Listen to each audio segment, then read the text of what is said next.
Also,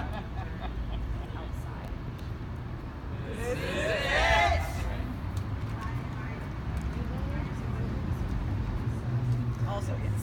Also, definitely.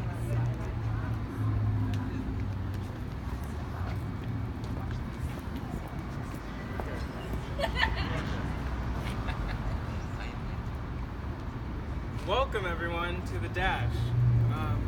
This was one of the largest dance halls built on the Barbary Coast after the 1906 earthquake.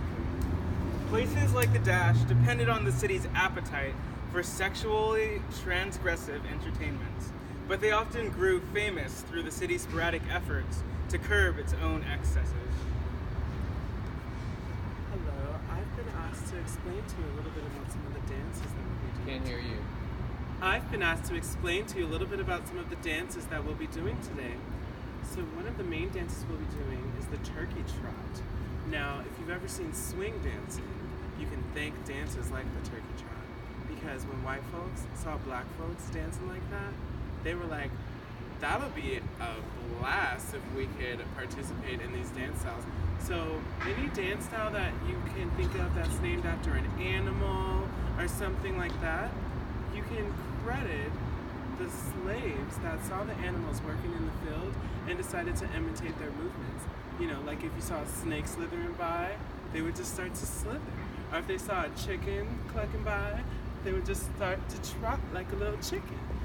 So this is a review from 1909 of what people thought about the turkey trot before it became famous.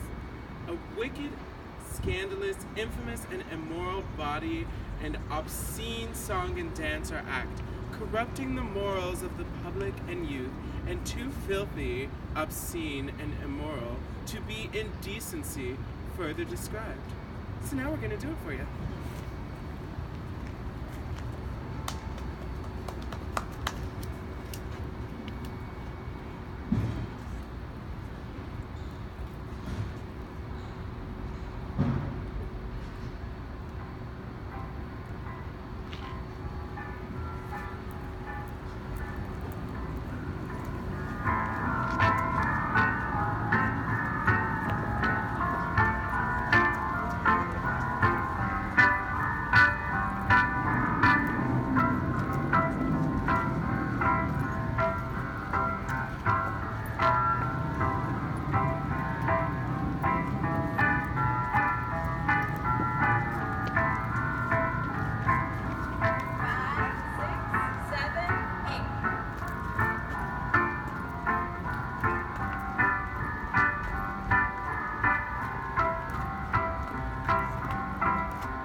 you're gonna step back and shoot. I'll do something like this.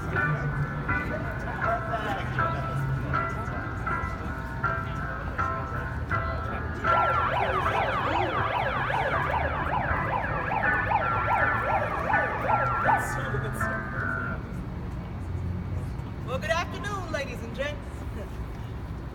That whole thing was a kicker, wasn't it? But y'all are familiar with that kind of thing, aren't you? This city has always been a haven for the kooks and the freaks, for the queerest of us all. A city that can take any shape, hold any story. It's where any person can be anybody. Well, not anybody. Some folks had to lurch in the shadows. Doors of dingy bars and clubs had to whisper their stories into lovers' ears just to confirm that they did indeed exist. The city is a body. We will be moving through it to see how it helps the body. Our city, our community live, thrive, and grow. How it sees the characters who have lived, created and inspired this city through time. But there's a whole lot of histories. Bones of the past buried under the shimmering facade of progress. We have been here, laying the stones that paved the way for all of you. Today we are breaking the veil to show them to you, to relive them with you, so you can know the stories, so you can see the ways that they are still living.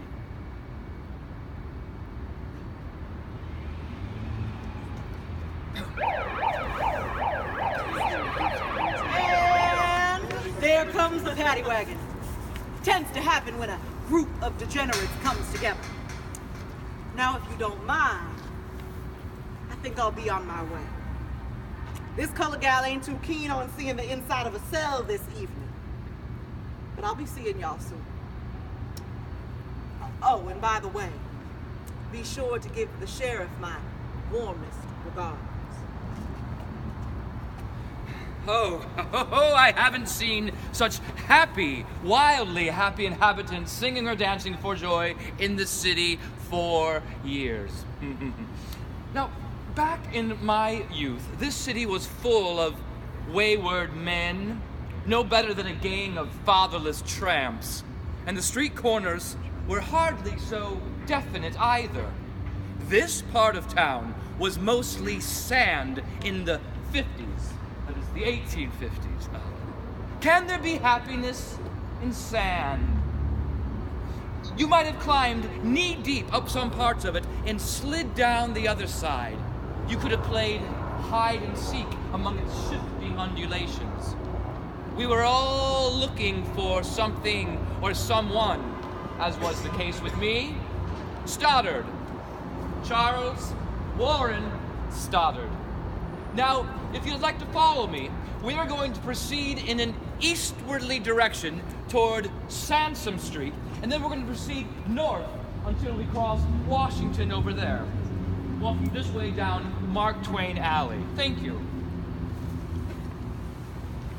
Oh, and as you gather your things, now Mark Twain and I, as you gather your things, worked together. Actually, in 1873, he asked me to accompany him to London, where he was doing a book tour. Mark Twain saw something in me I wasn't sure if I could see in myself, as it were.